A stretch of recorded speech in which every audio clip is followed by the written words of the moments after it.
Morning guys, today we're going to be building a compact router table based around a 1/4 inch katsu router. They're a really versatile addition to any small workshop. They work so well and you can extract the dust off of these way better than you can do with a traditional sort of handheld router setup for rounding over and the likes. The router that I've got to work around is the katsu 1/4 inch version. Now this is a clone of the Makita that looks very much the same. In fact, all of the guides, any jigs you make up for this would be interchangeable with the Makita equivalent.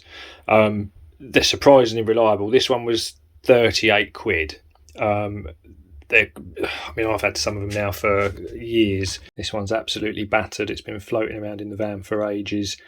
I broke the spindle lock a long time ago on this one, so I use it primarily just for polishing duties now. This one's set up primarily just for rounding over. Again, that one got dropped in the van, broke some of the inside off. It still actually works. I wouldn't use it for any of the major precision work now, but given that these were all under 40 quid each, I'd much rather have a few of them set up, each one with its own bit in it. It saves me a lot of time when I've got bigger jobs to do. So certainly worth considering. Surprisingly reliable actually. I mean, that one I think 6-7 years old. This one's got to be coming up for 5 years old. But this is what we're going to be building today.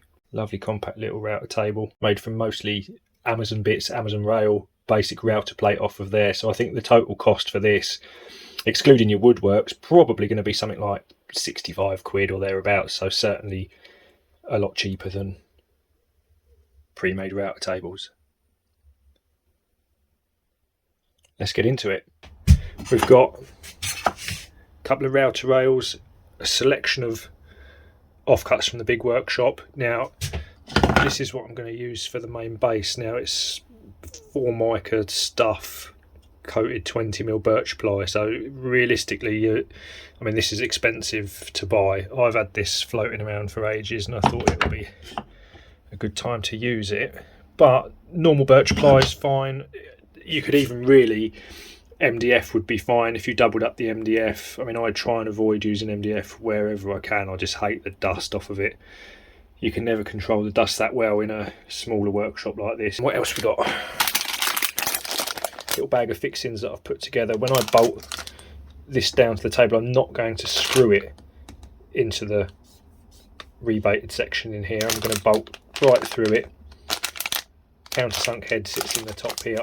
These 4 holes in the middle here are going to be what supports the router from underneath. The screws that come in the sub base, the black bit you can see at the bottom there, that's going to be removed. The screws that are in this are going to be a little bit short to go in this long term, so I'll need to find some, I think they're M4s, I'll double check that. I'll need to get some slightly longer ones. Obviously this base is slightly thicker than the little plastic sub base on there. So first things first, on the back of the router plate I've literally got 4 small squares of double-sided tape. I'm tending to be using just shorter items through this. If I'm working with much bigger things, I'll use the big router table. But the next thing to do,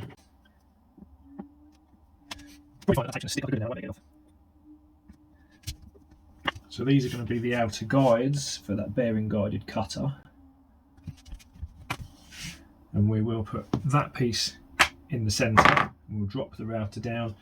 The bearing then can only go up as far as the edge will allow, and it will flush trim up to these stuck on sides.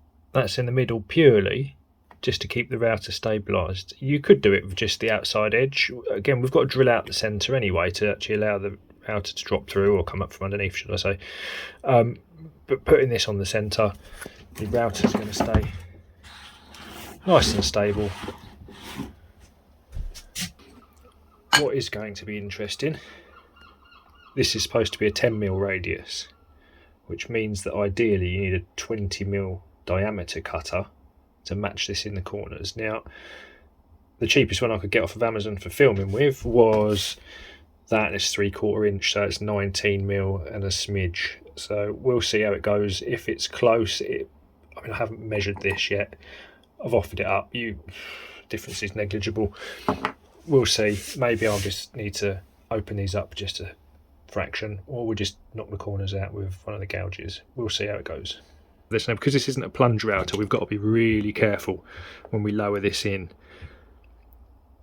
As soon as we've got a bit of a cut now, both edges of the router will be supported, and then we can hopefully get around there without too much aggro.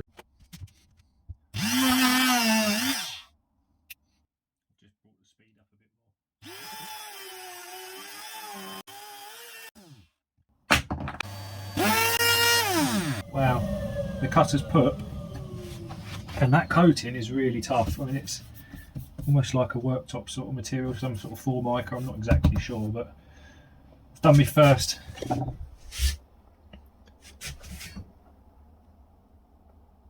look too bad, does it?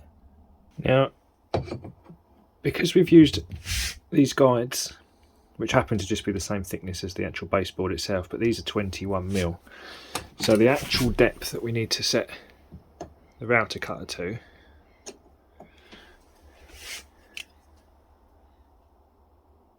is 29.5. So I've just measured this one. We've only done a 3.5mm deep pass so far, so I'm probably going to do it in 3 passes. So I'm just going to knock it down a smidgen, and then when I come to the final pass, I'll show you how to use this. Now, of course, that just simply sits on top of your blade, and it tells you the protrusion at the top there, i.e. the depth of your cut there. Whatever you've got, there's that depth there, which at the moment it says 25, just under 24.5. Of course, we've got 21mm of guide board, so we've only got 3.5mm-ish of depth of cut. But something quite important, the router's unplugged, by the way. Don't ever play with them. Don't even just turn them off at the wall, make sure they're unplugged. You might not be able to see it on here very well, and it definitely isn't going to focus, but the actual top of that cutter is not flat. So if you measured it across the centre, you'll get a slightly different reading to what you will at the outer edges. It's actually deeper at the outside edges than it is in the centre of the cutter, so always take your reference measurement on the outside edge of the cutter here, because although you can't see it, it's only very small, but it's actually shallower in the middle.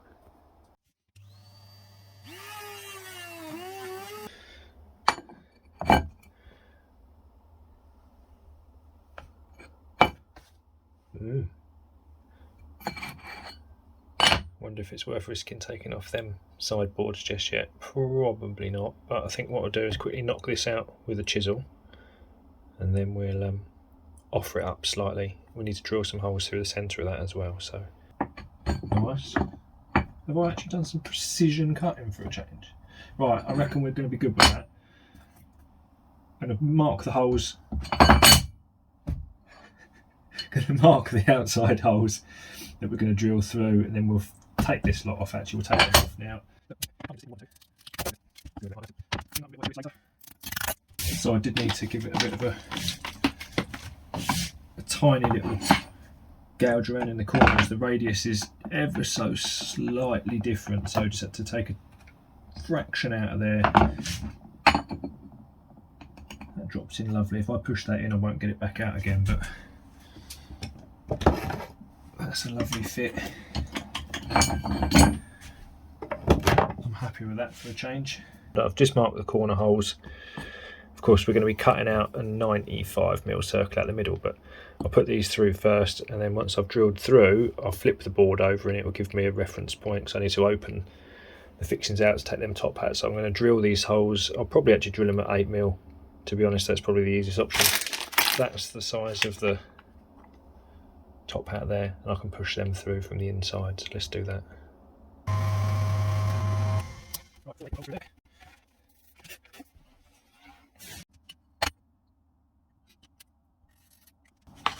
Right, I'm going to take that sub base off of there.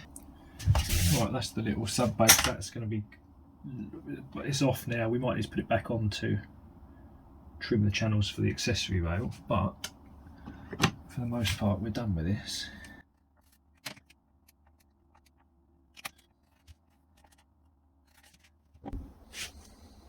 So now that's the underside. This large hole here is what we've got to trim out, so the router can sit in there. I'll add a smidgen extra on the diameter of that, I'll cut on the outside of the line and that should be perfect. So drilled a hole through the centre just to start me off, the old jigsaw. Quite a heavy duty jigsaw. It's all fun and games when you're left-handed because it puffs all the dust right in your face. Nice.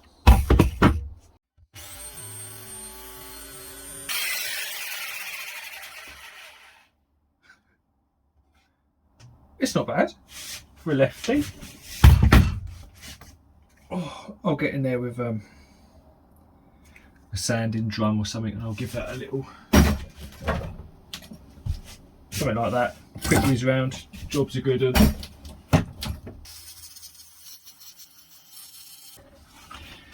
Obviously the ideal tool for that really would have been a hole cutter of the appropriate size.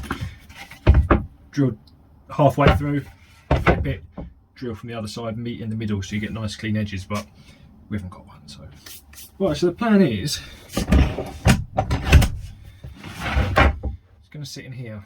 I could make a nice little stand for it so it's sat up here, but I'm not really keen on having router cutters that close to my face. I'd much rather be sort of over it. If anything does go wrong,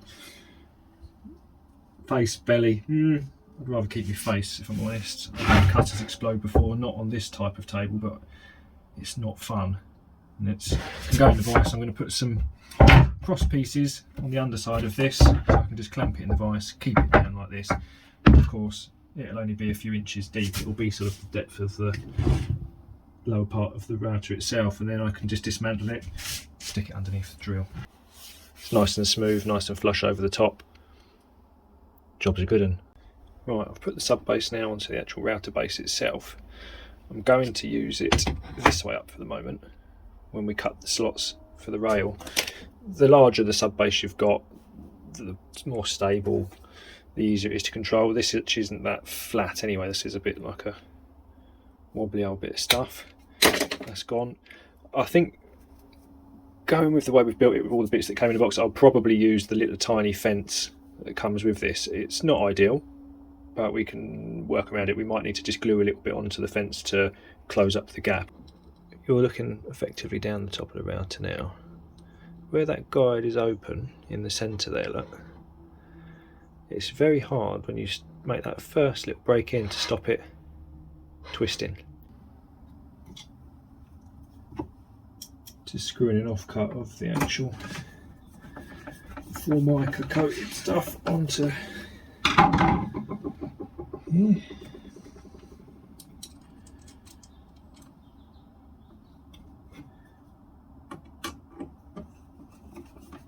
Just drilled them holes in there.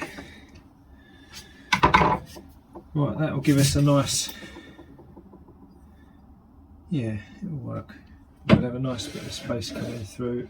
So hopefully as we come in to make the cut, apart from the fact I can hold on here, we shouldn't then be able to go squiffy that way. The cut we need is 9.5mm deep. I'm currently going to go in, just do a first pass. God, this is awkward, isn't it? Flipping hell. I'm going to come do a first pass at 4.5 and we'll see what happens if we don't snap everything.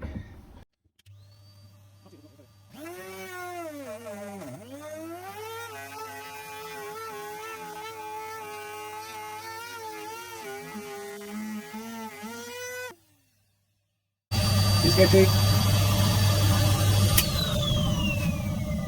more awkward having that pipe in the way really than anything else. Right, one side's in.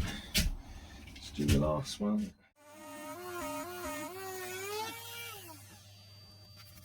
Rat dust extraction port's put. We'll probably do that last pass and then we'll give it a good tidy up because it's a right mess.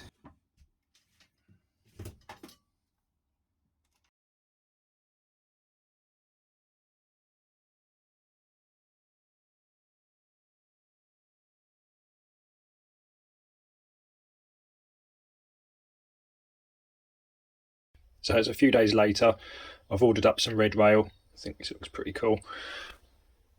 I've put in a couple of the fixings that were already pre-drilled. I'm going to actually add in a couple more, and then these two inner ones are actually going to be the fixings that go clean through the rail, through the board, and then fix to the backing pieces, which are going to then fix it into the vise. So I'm going to quickly do that now.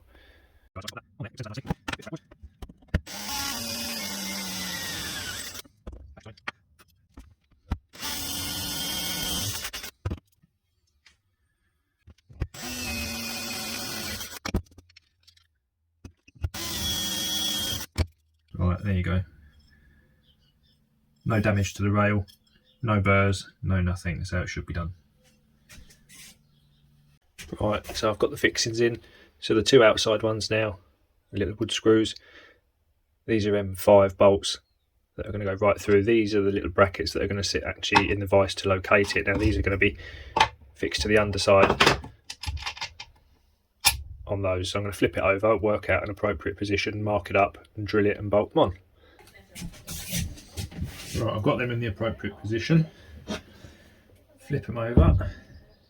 Careful, we can just pop a mark on with this drill bit.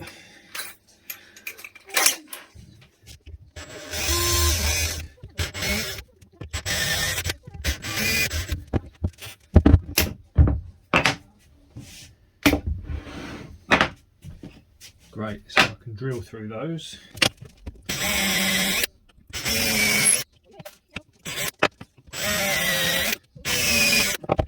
Right, now they're going to be bolted on.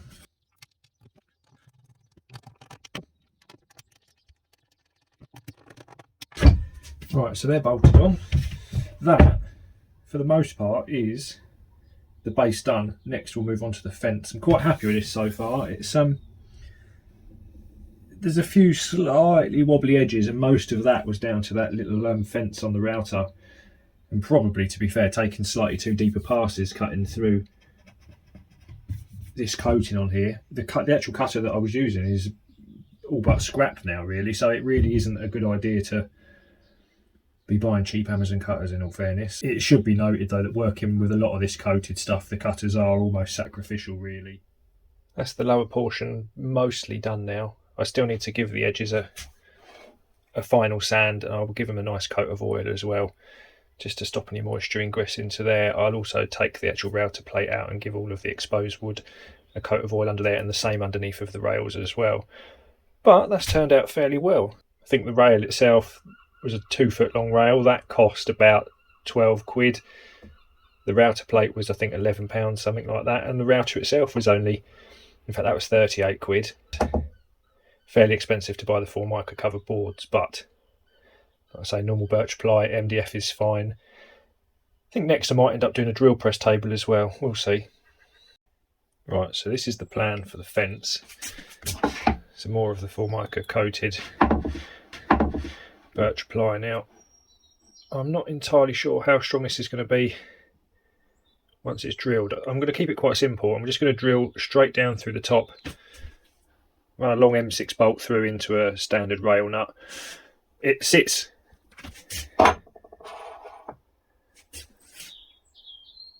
square enough,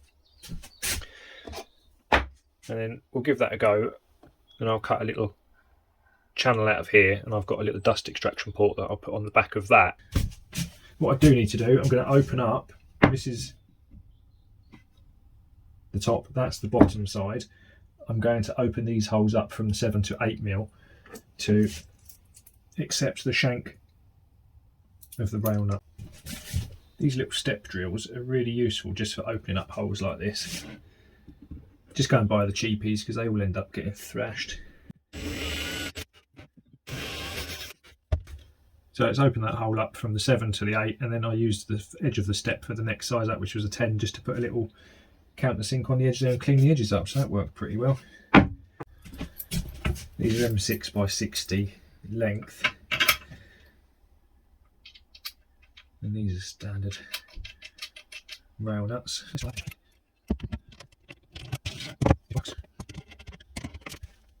It feels pretty robust, but I haven't drilled a hole in it yet for the dust extraction. I'll tell you what,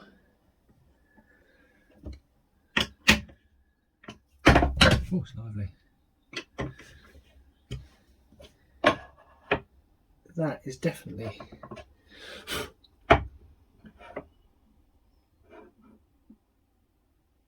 square enough. Great. So, next thing to do, a hole in here to come over the top of the bit. Again, primarily this one's going to be used for rounding stuff over with a dust extractor on the back. And then I've got loads of other extrusions for various other jigs, which we'll probably cover down the line when we're building other things. Right, that's looking good. I've just given the edges a little sand just to take off any sort of sharp edges. This Formica stuff, if you're not careful, you can get razor sharp edges on it. So now, I don't even know where this came from. This has been knocking around in the workshop for ages. I collect anything random I see like this, a bit like all them bits of extrusion. They came from a junk shop, well, vintage tool shop, should I say. But little dust extraction port. This is going to sit on the back, just like that. That's all I need to do. Pop a couple of marks on there. Well, you know what? I reckon we're ready for a little test run. What beauty.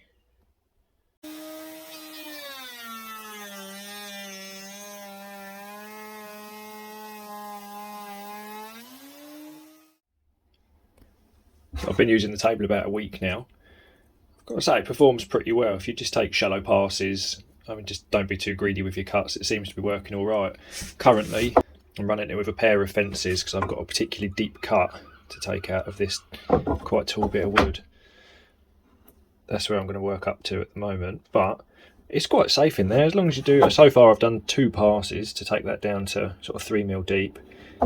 This is beech, so it's, well, I think it's beech. It's reclaimed table leg. It might not be. It might be something a bit unusual, but it certainly looks a bit like steamed white beech, something along those lines. Don't know. It's going to be a pair of soft jaws for a little vice I'm restoring, so it's quite nice and tough. It should do the job nicely, but I've got to say that the table router is actually working really quite well. The dust extraction's so much better than using a palm router with its own base and trying to extract off of that. I can extract probably a good 85-90% of the dust at least when you're sort of pretty careful. I've got the hose up this end. As you're cutting through, the dust flings out this way until you break through, then you get a little bit out the back end, but so far it's working quite well. Quite happy with that, so I think we'll call that project good.